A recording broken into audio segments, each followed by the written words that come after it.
सिंध भर में बल्दियाती इंतखाबात में कामयाबी हासिल करने वाले चेयरमैन, वाइस चेयरमैन और काउंसलर्स आज हल्फ उठाएंगे। कराची के 25 टाउन्स के नुमाइंदों की हल्फ बर्दारी तकरीब मुख्तलिफ सरकारी इमारतों में होगी। कराची के इलाके सोराब गोट पर AVLC के साथ मुबैना मुकाबले के बाद 2 मुल्जिमान गिरफ्तार, एक साथी फरार होने की कोशिश में इंचोली में मारा गया। कब्जे से पिस्तौल और मसरूका कार बरामद। गंडकोट में डाकुओं की कार पर फायरिंग से खातून और बच्ची समेत 3 अफराद जख्मी। डाकुओं ने 2 अफराद को अगवा कर लिया। ताक़ुब करने वाले पुलिस की टीम पर मुल्जिमान की फायरिंग, 2 पुलिस एहलकार जाँ बहक हो गए। गुजरावाला में देवर ने फायरिंग करके भाभी और भतीजी को कत्ल कर दिया। मुल्जिम मौके से फरार। पुलिस ने लाशें पोस्टमार्टम के लिए अस्पताल मुंतकिल कर दी। मेयर कराची कौन बनेगा, सूरत हाल वाज़ेह नहीं हो सकी। PTI का जमात इस्लामी की हिमायत का ऐलान। PTI के 43 अरकान का पार्टी से कोई राबता न होने का इंकिशाफ। तहरीक इंसाफ के 43 अरकान मेयर की सीट के लिए हाफिज नईमुल रहमान को वोट देना ही नहीं चाहते। सईद गनी की गुफ्तगू। मकबूजा कश्मीर में मुतनाज़ा G20 इजलास आज होगा। मोदी सरकार को हजीमत का सामना। चीन का शिरकत से साफ इनकार।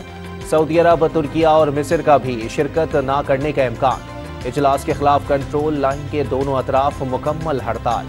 बिलावल भुट्टो मुजफ्फराबाद में आज़ाद कश्मीर असेंबली और एहतजाजी जलसों से खिताब करेंगे। श्रीनगर में G20 इजलास बैनुल अक़वामी कवानीन की खिलाफ वर्जी करार दे दी।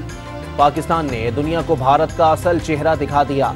वज़ीर ख़ारजा का कश्मीरियों की हिमायत जारी रखने का आज़म। अस्करी तनसीबात पर हमलों के मुकदमात फौजी अदालतों और सिविलियन तनसीबात पर हमलों के मुकदमात इंसदाद दहशतगर्दी अदालतों में चलेंगे। जिना हाउस पर हमला इमरान खान के हुक्म पर हुआ।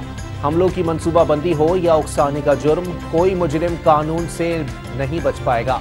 किसी बेगुनाह से ज्यादती नहीं होगी।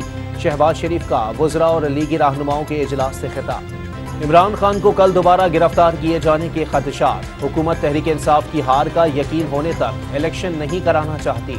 अक्टूबर में भी इंतखाबात न होने का शुबहा जाहिर कर दिया। तहरीक इंसाफ के 7000 कारकुनों की गिरफ्तारी और मुल्क में जंगल के कानून का इल्जाम।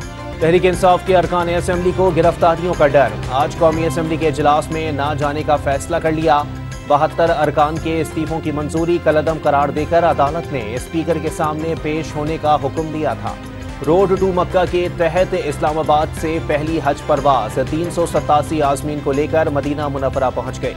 इस्लामाबाद एयरपोर्ट पर वजीर मजहबी उमूर, वजीर नारकोटिक्स कंट्रोल और सऊदी सफीर ने आज़मीन को अलविदा कहा। वजीर आज़म शहबाज शरीफ आज कोयटा का मुख्तसर दौरा करेंगे। अयूब स्टेडियम कोयटा में 34वें नेशनल गेम्स का बाकायदा इफ्तिताह करेंगे।